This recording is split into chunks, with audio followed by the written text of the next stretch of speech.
자, 오늘 이제 1월 13일입니다. 저희가 오늘 준비한 소식은요, 이제 유망주에 대한 이야기 또 한번 해보려고 하는데요. 이제 고교 특급이라고 불렸고, 또 한때는 KBO 리그 최하위를 차지하기 위한 리그, 심준석 리그라고 불리지 않았습니까? 정말 이 초고교급 투수로서 각광을 많이 받았었던 심준석 선수의 메이저리그 팀 계약이 또 임박했다는 소식 한번 또 전해드리도록 하겠습니다. 그렇습니다. 현지 매체인 디애슬레틱에서 지난 12일에 보도한 소식인데요.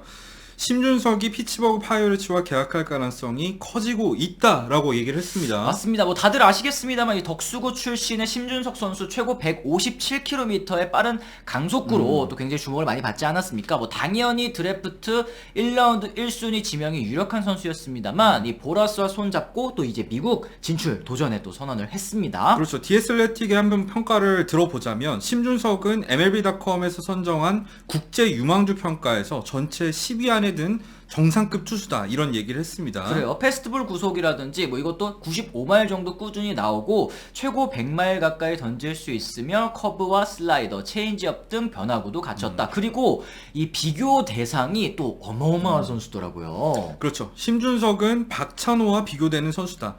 2010년에 박찬호는 피츠버그에서 빅리그 커리어를 마무리했다 이런 얘기를 했습니다. 맞습니다. 사실은 이제 심준석 선수가 미국 도전을 선언한 건 또 지난해 가을이었고 사실 그렇죠. 드래프트도 이미 진행이 된 상황인데 아직까지 팀을 계약하지 못한 이유가 또 따로 있습니다. 바로 메이저리그의 이 국제 유망주 사이닝풀 초기화가 1월 15일에 그때부터 또 이루어지기 때문인데요. 그렇죠. 그러니까 한 해 동안 쓸 수 있는 국제 유망주에 쓸 수 있는 돈이 정해져 있는 상황에서 이미 앞서서 이제 보너스 풀을 거의 소진한 상황이었기 때문에 보너스 풀이 초기화. 그러니까 이제 다시 쓸 수 있는 돈이 초기화된 상태이거든요. 이때 이제 계약이 이루어질 거라고 보고 있는 거죠. 그렇습니다. 이제 엄영찬 선수 같은 경우 이제 캔자스 시티와 계약한 엄영찬 선수 같은 경우에는 아무래도 이제 계약금이 심준석 선수에 비해서는 그렇게 높지 않은 편이었기 때문에 그렇죠. 지난해에도 이제 계약이 이루어질 수 있는 남은 보너스 풀에서도 계약이 이루어질 수 있는 그런 선수였지만 심준석 선수 같은 경우에는 현재로서는 굉장히 좀 100만 달러 이상 옵션 포함 100만 달러 이상의 계약금이 예상이 되고 있는 그런 상황이기는 합니다. 그렇습니다. 심준석 선수가 처음에 메이저리그 진출을 선언했을 때부터 꾸준히 이제 70만 달러, 80만 달러 이상은 받을 수 있는 선수라는 얘기가 들렸었는데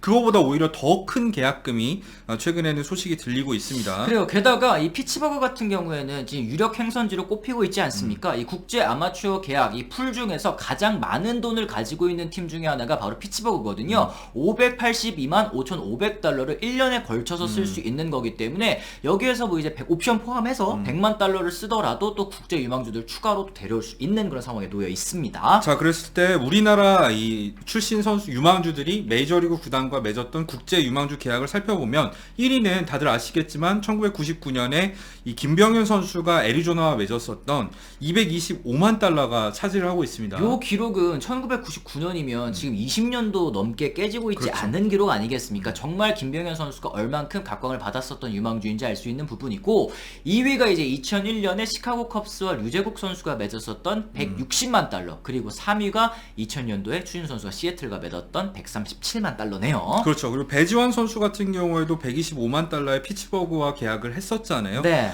이 과거랑 비교 대상이 되지 못하는 게 예전에는 국제 유망주 보너스 풀이 사실상 유명무실했습니다. 그렇기 때문에 이제 메이저리그 구단들이 자유롭게 이제 국제 유망주 선수들에게 큰 돈을 투자할 수 있었는데 이제는 국제 유망주 보너스 풀 그러니까 계약금의 총액이 정해져 있는 상태에서 넘을 경우에는 내년에 있는 이 페널티가 굉장히 큰 상황이기 때문에 예전에 비해서 전체적으로 국제 유망주 계약금이 떨어져 있는 걸 생각을 해야 되고 그걸 생각했을 때 100만 달러를 넘는다는 거는 꽤 높은 평가를 받고 있다는 겁니다. 맞습니다. 이 피츠버그가 사실 박찬호 선수뿐만 아니라 뭐 강정호 선수도 있었고 박효준 선수, 배지환 선수, 최지만 선수까지 여러 한국 선수들이 거쳐갔거나 혹은 지금 뛰고 있는 어떻게 보면 또 새로운 친한파 구단이라고도 좀 할 수 있을 것 같습니다. 그렇죠. 그러다 보니까 심준석 선수한테도 강한 관심을 갖고 있는 거라고 할 수 있겠죠. 그렇습니다. 이 심준석 선수에 대한 이야기 좀 더 자세히 나눠보도록 할 텐데요. 키 194cm, 몸무게 103kg, 건장한 체격을 또 지니고 있습니다. 야, 제가 옆에 쓰면 뭐 거의 절반이겠는데요? 네. 이게 메이저리그 투수들의 평균 체격과 비교를 했을 때도 심준석 선수는 오히려 더 좋은 겁니다. 맞아요, 네. 체격 조건이 굉장히 좋다는 점도 스카우트들이 높게 평가할 만한 요소가 될 수 있겠죠. 그렇죠. 1학년 때 이미 시속 150km를 넘겨서 스카우트들의 관심을 받았었고 받았었고 덕수고 2학년 때부터 압도적인 구위로 초고교급 투수라는 평가를 받았습니다. 이 2021년이죠. 2학년 때 14.1이닝을 던지면서 평균 자책점 0.00이었는데 사실은 이제 고등학교 3학년 때 여러 가지 부상이 겹치면서 갑작스럽게 또 재구 불안이 찾아온 게 일단은 조금 불안한 요소라고는 말씀드릴 수 있을 것 같네요. 그렇습니다. 평균 자책점이 5점대였던 것도 문제였습니다만 이 재구 불안 때문에 볼넷이 굉장히 많았죠. 22.2이닝 동안 23개의 볼넷을 허용하는 재구 불안을 노출을 했었는데 이건 부상으로 인해서 좀 일시적일 가능성이 있는 편입니다. 그렇습니다. MLB 파이프라인 아까 말씀드린 이 국제 유망주 평가 스카우팅 리포트 저희가 또 한번 소개를 해드리도록 하겠습니다. 일단 페스트볼 60점, 커브 60점, 슬라이더 50점, 체인지업 50점, 컨트롤 50점, 총점 55점으로 또 이제 평가를 받았는데요. 사실 20-80 스케일 기준으로 했을 때 60점이면 플러스급이라는 얘기거든요. 그러니까 메이저리그에서도 평균 이상이라는 뜻이라고 받아들이면 될 것 같은데 페스트볼은 사실 1학년 때부터 워낙에 구속이 좋았기 때문에 높은 평가를 받았을 줄 알았습니다만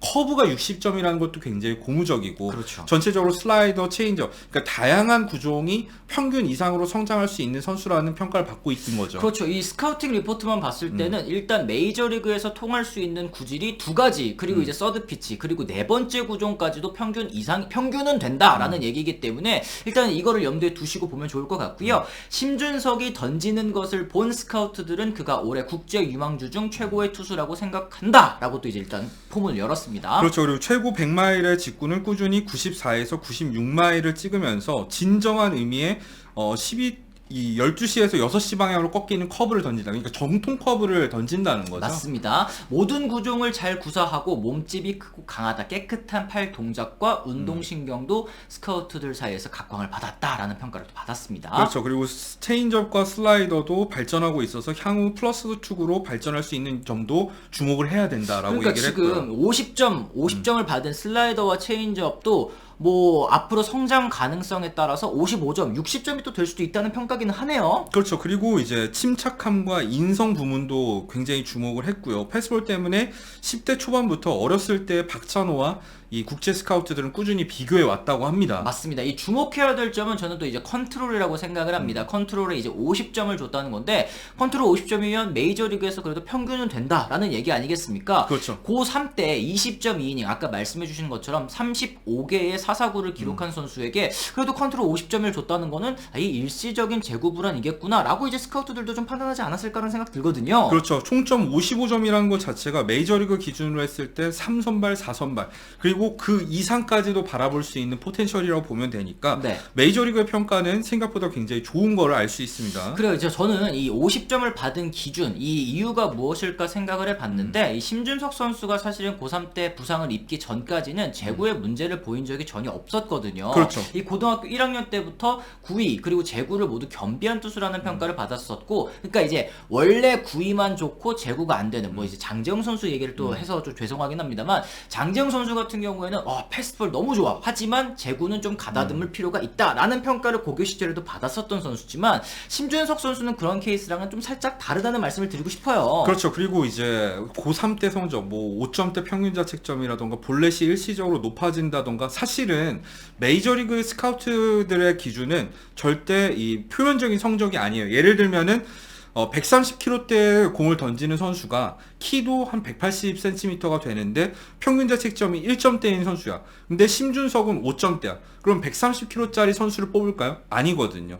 신체 조건이 워낙에 탁월하고 발전 가능성이 높은 선수를 뽑는데 심준석은 그런 면에서 봤을 때 스카우트들이 좋아할 만한 여러 가지 덕목을 갖춘 선수라는 점을 언급하고 싶습니다. 그렇죠. 이제 고등학교 성적 물론 중요하지만 그 선수의 성적이 어디에서 나오는 것이냐, 이 선수의 뭐 구위라든지 혹은 이제 재구라든지 정말 갖추고 있는 여러 가지 덕목에서 나오는 것이라면 이제 높은 평가를 받게 되는 거 아니겠습니까? 그렇죠. 그런 부분에 있어서 고3 때 성적이 안 좋았더라도 스카우트들이 높게 평가하고 있는 이유가 아닐까 싶고요. 하지만 또 걱정되는 부분도 사실 좀 있는 것 같기는 해요. 그렇죠. 일단 얘기를 해야 될 거는 고3 때이긴 했습니다만 이 잔부상이 많다는 점도 얘기를 해야겠죠. 그렇죠. 어깨, 허리, 발가락 이 잦은 부상들을 겪었고 사실 이 잦은 부상이 곧 성적으로 또 연결이 됐다는 것도 일단은 조금 아쉬운 부분이기는 한 것 같습니다. 그렇죠. 그러니까 미국에서도 이제 마이너리그에서 꾸준히 건강을 유지하는 게 만약에 계약을 맺었을 때 관건이 될 것 같다는 거죠. 맞습니다. 자, 이렇게 해서 저희가 오늘은 이 심준석 선수에 대한 현지 평가, 그리고 이제